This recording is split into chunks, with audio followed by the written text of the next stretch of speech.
Hi there, friends. It's once again time for story time with Round Door. I'm Kat. Hi, everyone. I'm Lancy.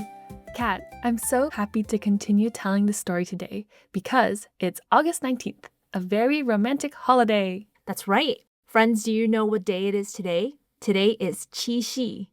Qixi is our Chinese version of Valentine's Day. And today, the story behind Qixi picks up right where we left off last week with the Cowherd and the Weaver Girl, Part 1. Exactly. Last episode, the Cowherd and the Weaver Girl got married and had a sweet little boy and girl. The whole family lived happily together, but good times don't last forever. Today, we'll finish the story, and along the way, you'll find out where the holiday Qixi comes from.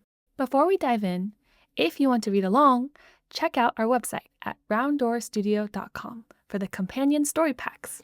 You'll also find discussion questions, curated vocab, and cultural activities there. All right, let's dive into the story together.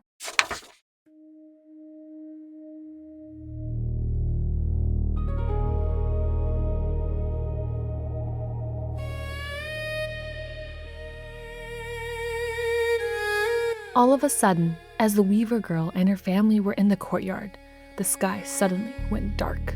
It turned out that the Queen Mother of Heaven had sent down her heavenly soldiers and generals. Riding on a great black cloud, they came charging down, determined to drag the Weaver Girl back up to heaven. The two children were so frightened that they burst into tears. Clinging tightly to the hem of their mother's dress, they cried out, "Mama, don't go! Mama, don't go!" But the heavenly generals were far too strong, and they tore the Weaver Girl away, carrying her up into the sky. Just then, the Cowherd, who had been working out in the fields, hurried home. The moment he stepped into the yard, he saw the overturned loom and his children sitting on the ground, sobbing their hearts out. When he looked up, he saw that dark, heavy cloud carrying the Weaver Girl, rushing away towards the edge of the sky. Weaver Girl! Weaver Girl! The Cowherd shouted in a panic, breaking into a run to chase after her. But how could an ordinary mortal ever catch up to a cloud in the heavens? As the cloud flew farther and farther away, the Cowherd grew so desperate that tears welled up in his eyes. At that moment, the old ox in the shed spoke once again. Breathing heavily, its voice weak, it said, "Cowherd, my time in the human world has come to an end. I must return to heaven now. But before I go, there is something I want to give you." With that, the old ox gave a gentle shake, and a hide of shimmering golden light fell from its back. It said, "Drape this ox hide over yourself, and you will be able to fly up to the sky and chase after the Weaver Girl." As soon as it finished speaking, the old ox's body turned into a beam of golden light and flew back up to heaven. With tears in his eyes, the Cowherd thanked the old ox. He found a carrying pole and 2 bamboo baskets, placing his son in one and his daughter in the other. Lifting both children onto the pole across his shoulders, he threw the ox hide over himself and turned to rush up towards the sky. Strangely enough, the instant the Cowherd put on the ox hide, it felt as though he were stepping on clouds, and his body floated up lightly into the air. The wind whistled past his ears as he carried his children, pushing with all his might to catch up through the mist. Just as he was about to reach her, the 2 children stretched out their hands and shouted with joy, Mama! Mama! We've come to take you home! But to their dismay, the Queen Mother of Heaven, who was following close behind, saw this. With a cold laugh, she pulled a gleaming golden hairpin from her hair and slashed it fiercely through the air between the Cowherd and the Weaver Girl. There was a deafening roar. Boom! And suddenly, a wide, mighty river appeared across the sky. Its waters surged and churned, waves rolling on and on, cruelly keeping the Cowherd and the Weaver Girl apart on opposite banks. This river is the great silver river of the heavens, what we now call the Milky Way.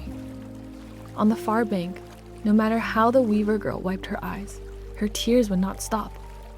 On this side, the cowherd and the children cried until their hearts felt like breaking. But the Silver River was too wide and its current too swift. No matter how hard he tried, the cowherd could not swim across and could only gaze at his wife on the other side through the vast misty waters.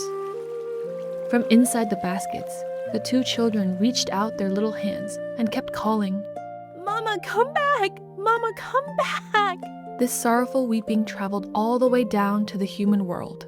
Tens of thousands of magpies heard it and felt how truly pitiful the family was.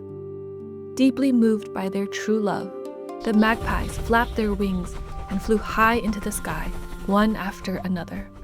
Using their own bodies, they formed a long bridge across the Silver River. From that day on, it became known as the Magpie Bridge. Seeing how broken-heartedly they wept, and that even the magpies had come to help, the Queen Mother of Heaven finally softened a little. She gave an order. All right, stop crying.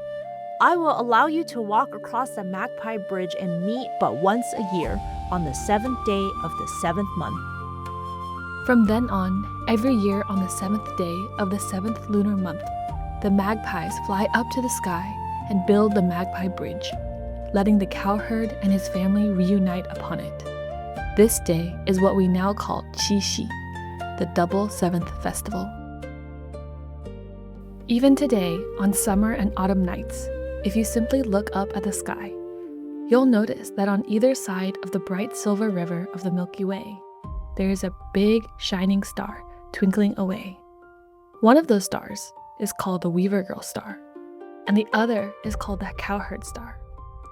Year after year, they keep watch in the heavens, gazing at each other from afar, neither one ever forgetting the other.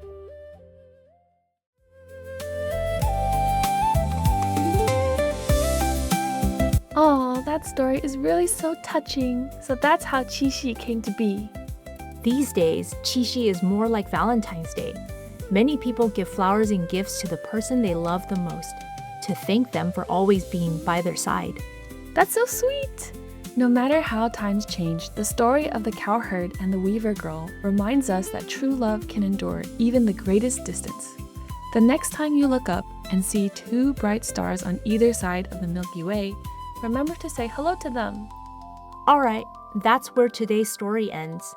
And if you like to keep the fun going, be sure to visit our website, rounddoorstudio.com, and check out our companion story pack. It's full of even more fun things waiting just for you. Thank you all for listening. See you next time. Bye-bye. Bye-bye.